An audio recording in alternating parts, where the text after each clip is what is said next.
The untouched glass of water had already gathered tiny beads of condensation by the time the restaurant server quietly asked whether I wanted to order alone.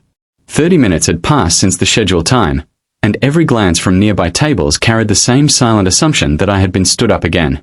It was embarrassing in a way that only lonely people truly understand. Maybe you've experienced that feeling yourself, the painful moment when you pretend to check your phone even though you already know no new message has arrived. If you were sitting there, wondering whether to leave with your pride or stay with your hope, what would you have done? I remained in my chair because somewhere deep inside me, I still believed that not every disappointment had to end the same way. My name is Nathan, and I lived in Columbus, Ohio. At 38, I had built a respectable life from the outside. I worked as a physical therapist at a rehabilitation center, owned a modest house, and spent weekends helping at my church's food pantry. Friends described me as dependable, but dependable was often another word for forgettable. Years earlier, the woman I had planned to marry had quietly walked away after admitting she wanted a more exciting future than the one she imagined with me. Since then, dating had become a parade of awkward conversations, polite smiles, and people deciding I simply wasn't enough. I had slowly convinced myself that maybe they were right. That evening's blind date had been arranged by an older coworker who insisted she knew someone kind, thoughtful, and worth meeting. I had almost cancelled 3 different times before finally forcing myself to go. Every passing minute chipped away at my confidence until the restaurant door finally opened. A woman stepped inside wearing a simple navy dress, her chest rising rapidly as though she had been running. Her name was Rachel. She wasn't dressed to impress anyone. She looked exhausted, worried, and genuinely apologetic. Instead of making excuses that sounded rehearsed, she sat down, looked directly into my eyes, and quietly admitted that she had almost turned around because she didn't think anyone deserved to wait for someone carrying as much baggage as she was carrying. There was something painfully honest about the way she said it. She explained that she had stopped on the highway because an elderly stranger had collapsed near a gas station, and she stayed until paramedics arrived because everyone else simply drove past. Her phone battery had died before she could contact me. She expected me to be angry, disappointed, or already gone. Instead, I found myself staring at someone whose priorities reminded me that compassion still existed in a world increasingly obsessed with convenience. As dinner slowly unfolded, the conversation became different from every other first date I had ever experienced. Neither of us tried to appear perfect.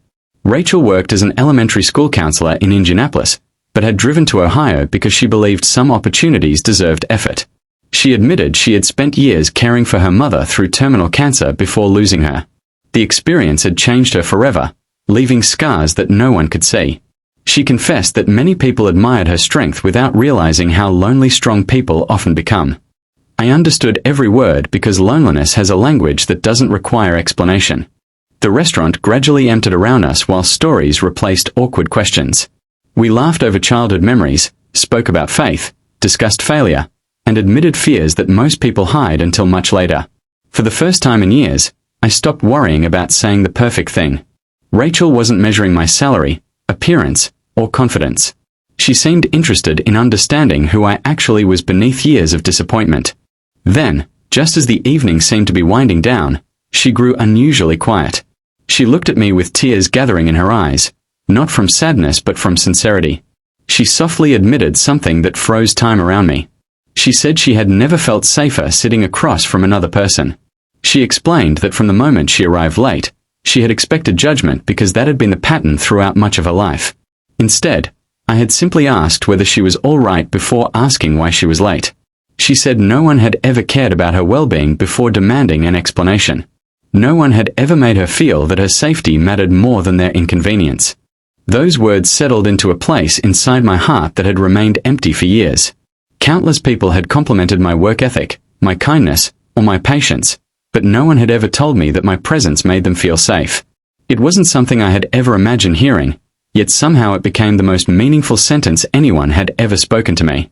Driving home that night, I kept replaying those words. They challenged everything I believed about my own worth. Perhaps I had spent years searching for someone who would admire impressive qualities while overlooking the quiet gifts I already possessed. Maybe being dependable wasn't ordinary at all. Maybe in a world filled with uncertainty, making another human being feel safe was one of the greatest forms of love. Over the following months, Rachel and I built something that neither of us had expected. It wasn't built on dramatic romance or perfect circumstances. It grew through hospital visits when one of us became sick, long drives to support aging relatives, ordinary grocery shopping, shared prayers before difficult days, and countless conversations where honesty mattered more than appearances. We both carried wounds from our past, but instead of pretending they didn't exist, we learned to protect each other's fragile places. One winter afternoon, we returned to the same restaurant where our blind date had begun. We sat at the very table where I had once questioned whether I should simply leave. Rachel smiled as she reminded me that if I had walked away after 29 minutes, our entire future would have disappeared before it even had the chance to begin. Life, she said, often rewards people who choose patience over assumptions. A year later, surrounded by family, friends, and the same quiet faith that had carried us through our hardest seasons, we promised to spend our lives choosing each other. The greatest gift wasn't that I had finally found someone to love. The greatest gift was discovering that the qualities I once believed made me invisible were exactly what another hurting soul had been praying to find. There will always be moments when life makes you feel forgotten, overlooked, or convinced that you're simply waiting for another disappointment. But sometimes the delay isn't rejection.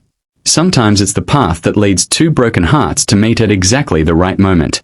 The words that change your life may arrive later than expected, but when they finally do, they have the power to heal years of silent pain. Before this story ends, tell us in the comments, what is the most meaningful sentence anyone has ever said to you, and how did it change your life? And if this story touched your heart, reminded you of the power of kindness, patience, and second chances, please like, comment, share, and subscribe so more people can discover stories that inspire hope when they need it most.